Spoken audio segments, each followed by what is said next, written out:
ಏನು ವೀಣಾ ಇವಾಗ ಇನ್ನೂ ಇಲ್ಲ ಇದ್ದಾರೆ. ನಾನು ಹೋಗ್ಬೇಕಾದ್ರೆ ಎಲ್ಲಿ ಕೂತಿದ್ರೆ ಬರ್ಬೇಕಾದ್ರೆ ಎಲ್ಲ ಕೂತಿದ್ದಾರೆ.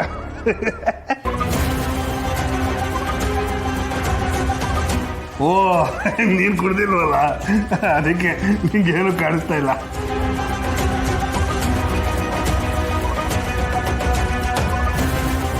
ವೆಂಕಿ ನೋಡೆ ನಂಗೆ ಗುರಾಯಿಸ್ತಾ ಇದ್ದಾನೆ ಅಂತ.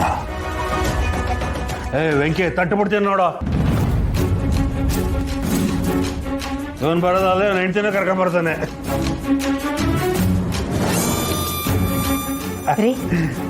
ಬನ್ನಿ ಒಳಗಡೆ ಹೋಗಿ ಮಾತಾಡ.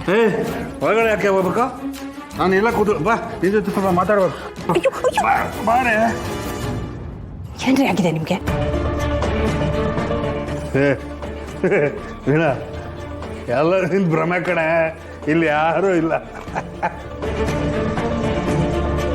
ವೀಣಾ ಎಲ್ಲ ಎರಡೆರಡು ಕಾಣಿಸ್ತಿದ್ದಾರೆ ಕಣೆ. ವೀಣಾ ಏನು ಎರಡೆರಡು ಕಾಣಿಸ್ತಾ ಇದೆ ಕಣೆ. ನಿಮ್ಮಿಬ್ಬರಲ್ಲಿ ಒರಿಜಿನಲ್ ವೀಣಾ ಯಾರು? ಒರಿಜಿನಲ್ ವೀಣಾ ಯಾರು ಅಂತ ರೂಮಲ್ಲಿ ಗೊತ್ತಾಗುತ್ತೆ, ಬನ್ನಿ. ರೂಮಲ್ಲೆಲ್ಲ ಬೇಡ ಕಣೆ, ಇನ್ನೊಂದು ಇಲ್ಲೇ.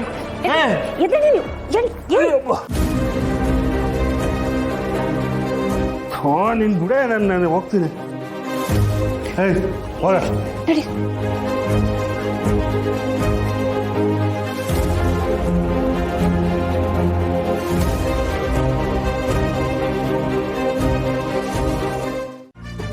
ಏನ್ರಿ ಬಂದಿರೋದು ನಿಮ್ಗೆ? ಮೈಂಡ್ ಪ್ರಜ್ಞೆನೇ ಇಲ್ಲಿರೋ ತರ ಕುಡ್ಕೊಂಡು ಬಂದಿದ್ದೀರಲ್ಲ ನೀವು. ಹೋಗಿ ಹೋಗಿ ಇವತ್ತೇ ಕುಡಿಬೇಕಾ? ಯಾಕೆ ಕುಡಿಬಾರ್ದು? ಇವತ್ತು ಕುಡಿಬಾರ್ದು ಅಂತ ರೂಲ್ಸ್ ಮಾಡಿದಾರ. ಯಾಕೆ ಅಂತಂದ್ರೆ ಇವತ್ತು ಮನೆಗೆ ನಿಮ್ಮ ಅಪ್ಪ ಅಮ್ಮನೇ ಬಂದಿರೋದು. ಅವ್ರ ಮುಂದೆ ಇಷ್ಟೆಲ್ಲ ಕುಡ್ಕೊಂಡು ಬಂದಿದ್ದೀರಲ್ಲ, ನಿಮ್ಗೆ ಸ್ವಲ್ಪ ನಾಚಿಕೆ ಆಗಲ್ವಾ? ಏನೇನು ನಾನೇನೋ ಕುಡಿದ ದಶೆನಲ್ಲಿ ಏನೇನೋ ಹೇಳ್ತಾ ಇದ್ದೀನಿ.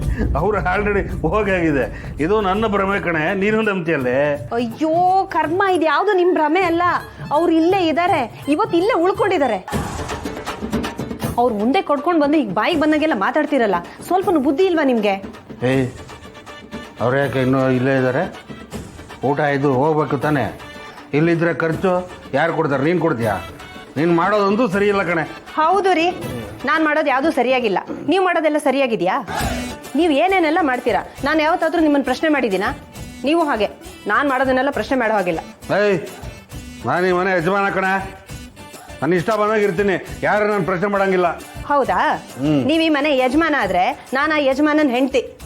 ಈ ಮನೇಲಿ ನಿಮಗೆ ಎಷ್ಟು ಹಕ್ಕಿದೆಯೋ ನನಗೂ ಅಷ್ಟೇ ಹಕ್ಕಿರೋದು. ಇವಾಗ ಒಳಗಡೆ ಹೋಗಿರೋ ಪಾನೀಯ ಜಾಸ್ತಿ ಆಗಿದೆಯಲ್ಲ, ಅದಕ್ಕೆ ಹೀಗೆಲ್ಲ ಮಾತಾಡ್ತಿರೋದು ನೀವು. ನನಗೇನು ಜಾಸ್ತಿ ಆಗಿಲ್ಲ, ಜಾಸ್ತಿ ಆಗಿರೋದು ನಿನಗೆ.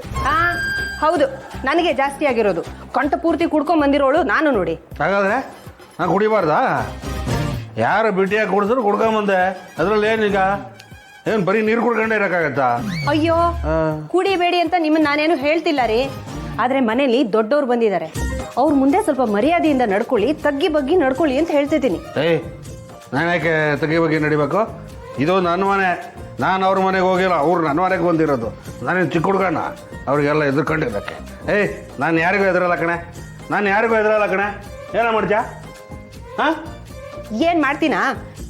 ಏನ್ ಮಾಡ್ತೀನಿ ಅಂತ ನೋಡ್ತೀರಿ ಈಗ. ಖುಷಿ ಪಟ್ರಾ?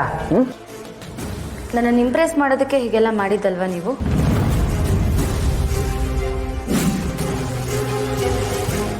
ಹೀಗೆಲ್ಲ ಮಾಡಿದ ತಕ್ಷಣ ನಾನು ನಿಮ್ಮನ್ನು ನಂಬಿಡ್ತೀನಿ ಅಂತ ಅಂದ್ಕೊಂಡ್ರ? ಖಂಡಿತ ಹಾಗೆಲ್ಲ ಅನ್ಕೋಬೇಡಿ. ನನ್ನ ಫ್ರೆಂಡ್ಸ್ಗೆಲ್ಲ ನಾನು ಬದುಕಿದ್ದೀನಿ ಅಂತ ಪ್ರೂವ್ ಮಾಡಬೇಕಾಗಿತ್ತು. ವಿಶ್ವಂಗೆ ನೀವು ನನ್ನ ಸ್ವಂತದೊಳಗಾಗಿ ಮಾಡ್ಕೊಂಡಿದ್ದೀನಿ ಅಂತ ಪ್ರೂವ್ ಮಾಡಬೇಕಾಗಿತ್ತು. ಅದಕ್ಕೆ ಹೀಗೆಲ್ಲ ಮಾಡಿದ್ರಿ. ಇದ್ರ ಹಿಂದೆ ಏನೋ ಉದ್ದೇಶ ಇದೆ ಅಂತ ನನಗೆ ಖಂಡಿತ ಗೊತ್ತು. ಫ್ಯಾಂಟಾಸ್ಟಿಕ್ ಶನಮರಿ. ಈ ಥರ ಯಾವ ಉದ್ದೇಶನೂ ನನ್ನ ಮನಸ್ಸಿನಲ್ಲಂತೂ ಇರಲಿಲ್ಲ. ಇಷ್ಟು ದಿವಸ ನೀವು ಯಾರನ್ನು ನೋಡೇ ಇಲ್ಲ, ನೋಡಿದ್ರೆ ಖುಷಿ ಪಡ್ತೀರಿ ಅಂತ ಅಂದ್ಕೊಂಡು ಈ ಎಲ್ಲ ಅರೇಂಜ್ಮೆಂಟ್ಸ್ನ ಮಾಡಿದೆ. ಸಿ, ನೀವು ಸಂತೋಷ ಪಡ್ತೀರಿ, ಆ ಸಂತೋಷವನ್ನು ನೋಡಿ ನಾನು ಖುಷಿ ಪಡ್ತೀನಿ ಅನ್ನೋ ಸ್ವಾರ್ಥ ಇತ್ತು. ಆದರೆ ಅದು ತಪ್ಪ ಅಲ್ಲ. ಇಷ್ಟೆಲ್ಲ ಆದರೂ ಯಾಕೆ ನೀವು ನಮ್ಮ ಮೇಲೆ ನಂಬಿಕೆ ಬರ್ತಾ ಇಲ್ಲ? ಯಾಕೆ ಅನುಮಾನ ಪಡ್ತಾ ಇದ್ದೀರಿ? ಅವರೆಲ್ಲ ಬಂದು ಅವ್ರ ಜೊತೆ ಮಾತಾಡಿದ್ರ ಬಗ್ಗೆ ನನಗೆ ಖಂಡಿತ ಖುಷಿ ಇದೆ. ಆದರೆ ಇದನ್ನೆಲ್ಲ ನನಗೆ ಹೇಳ್ದೆ ಮಾಡಿದಿರಲ್ಲ, ಅದಕ್ಕೆ ಅನುಮಾನ ಕೂಡ ಇದೆ. ಅಲ್ಲ ಜಾನ್ವಿಯವರೇ, ಎಲ್ಲ ನಿಮ್ಮ ಕಣ್ಣು ಮುಂದೆ ನಡೀತಾ ಇದೆಯಲ್ಲ, ಆದರೂ ಅನುಮಾನ ಪಟ್ರಿ. ಏನು ಹೇಳಿ ನಾನು? ನೋಡಿ, ನಾನು ಮುಂಚೆ ತಪ್ಪು ಮಾಡಿದ್ದೀನಿ ನಿಜ. ಆ ತಪ್ಪು ಒಪ್ಕೊಂಡಿದ್ದೀನಿ, ಕ್ಷಮೆ ಕೇಳಿದ್ದೀನಿ, ಬದಲಾಗೋ ಪ್ರಯತ್ನ ಮಾಡ್ತಾ ಇದ್ದೀನಿ. ಆದರೆ ನಾನು ಬದಲಾಗಿದ್ದೀನಿ ಅನ್ನೋ ನಂಬಿಕೆ ಮಾತ್ರ ನಿಮಗಿಲ್ಲ. ನಿಮ್ಮನ್ನು ಕಳ್ಕೊಂಡು ನಾನು ಎಷ್ಟು ನೋವು ಅನುಭವಿಸಿದ್ದೀನಿ ಅಂತ ಒಂದು ಕ್ಷಣದೂ ನೀವು ಯೋಚನೆ ಮಾಡಿಲ್ಲ ಸಿನಿಮರಿ. ಸಾರಿ ಜಾನ್ವಿ ಅವರೇ. ನೀವಿಲ್ಲದೆ ಇದ್ದಾಗ ಇನ್ನು ನನ್ನ ಬಾಳಿಗೆ ಅರ್ಥ ಇಲ್ಲ. ನಾನು ಸತ್ತು ಹೋಗ್ಬಿಡ್ಬೇಕು ಅಂತ ಅಂದ್ಕೊಂಡಿದ್ದು ನಾನು. ಆದರೆ ನೀವು ಬದುಕಿದ್ದೀರಿ ಅಂತ ಗೊತ್ತಾದಾಗ ಯಾವತ್ತೋ ಒಂದಿನ ಮತ್ತೆ ನನಗೆ ಸಿಗ್ತೀರಿ, ಮತ್ತೆ ನಿಮ್ಮ ಜೊತೆ ನಾನು ಜೀವನ ಮಾಡ್ತೀನಿ ಅಂತ ಆ ಆಸೆನಲ್ಲಿ ಬೆಂದಿದ್ದ ಜೀವ ಇದು. ನೋಡಿ, ನಾನು ತಪ್ಪು ಮಾಡಿದ್ದೀನಿ ನಿಜ. ನೀವು ನಾನು ತಪ್ಪು ಮಾಡಿದ್ದೀನಿ ಅಂತ ಹೇಳಿದಾಗೆಲ್ಲ ನಾನು ಕ್ಷಮೆ ಕೇಳಿರೋದು ನಿಜ. ನಾನು ಬದಲಾಗಿರೋದು ನಿಜ. ದಯವಿಟ್ಟು ಪದೇ ಪದೇ ಹೀಗೆ ನನ್ನ ಮೇಲೆ ಅನುಮಾನ ಪಡ್ತಾ ಇರಬೇಡಿ. ನೋಡಿ, ಈ ಥರ 1000 ಬಣ್ಣದ ಮಾತುಗಳನ್ನ ಕೇಳಾಗೋಗಿದೆ, ಮತ್ತು ಕೇಳೋದಕ್ಕಾಗಲ್ಲ. ಈ ಹಾವಿಗೆ ಹಲ್ ಕಿತ್ತ ತಕ್ಷಣ ಅದು ಕಚ್ಚೋದು ನಿಲ್ಲಿಸ್ಬಿಡುತ್ತಾ? ನಿಲ್ಸಲ್ಲ. ಯಾಕೆಂದ್ರೆ ಕಚ್ಚೋದು ಅದ್ರ ಗುಣ. ನೀವು ಅಷ್ಟೇ. ನೀವು ಹೀಗೆಲ್ಲ ಮಾತಾಡಿ ಪ್ರೀತಿ ಮಾತುಗಳನ್ನ, ಬಣ್ಣದ ಮಾತುಗಳನ್ನ ಆಡಿದ ತಕ್ಷಣ ನಂಬುವಂಥ ದಡ್ಡಿ ಅಲ್ಲ ನಾನು.